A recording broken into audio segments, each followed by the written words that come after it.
পৰম্পৰাগতভাৱে ঢকুৱাখানাৰ স্বাভিমানৰ অনুষ্ঠান ফাট বিহু হিয়াৰ ৰমতো ফাট বিহু ঢকুৱাখানাবাসীৰ সহযোগত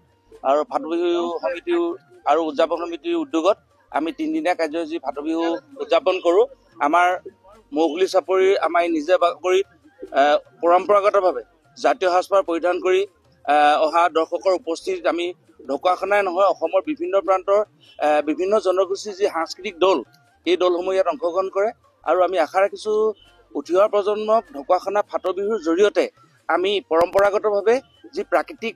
পৰিৱেশত যি বিহু উদযাপন কৰাৰ যিটো পদ্ধতি আৰু এইটো যাতে আমি ধৰি ৰাখিব পাৰোঁ তাৰ কাৰণে সকলো জনগোষ্ঠীৰ উঠি অহা প্ৰজন্মক আমি আহ্বান জনাব বিচাৰিছোঁ যাতে প্ৰাকৃতিক পৰিৱেশত এটা নিজা মানে কি পুৰণি যিটো বিহু এই পুৰণি বিহুখিনি ধৰি ৰাখি যাতে অসমীয়া সংস্কৃতিৰ চহকী যিটো বিহু এই ফাট বিহুৱে সদায় ধৰি ৰখাৰ কাৰণে প্ৰয়াস কৰিছে। আমিও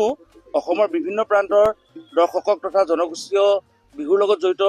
শিল্পীসকলক আমি অনুৰোধ জনাম ইয়ালৈ আহি কেনেধৰণে জাতীয় সাজপাৰ পৰিধান কৰি বিহু উদযাপন কৰাৰ লগতে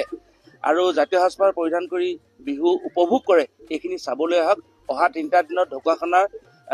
প্ৰায় অসমৰ বিভিন্ন প্ৰান্তৰ প্ৰায় 100ৰ পৰা 150ৰ ভিতৰত বিহু দল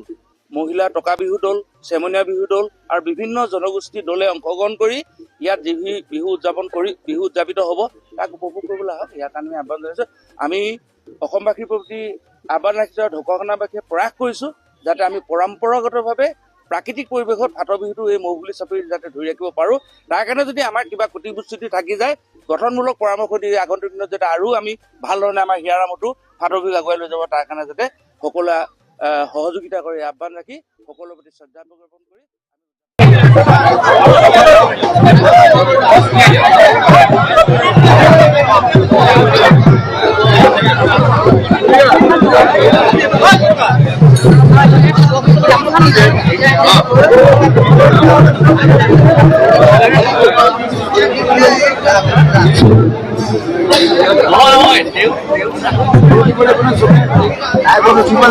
सबके काम व्यवस्था नहीं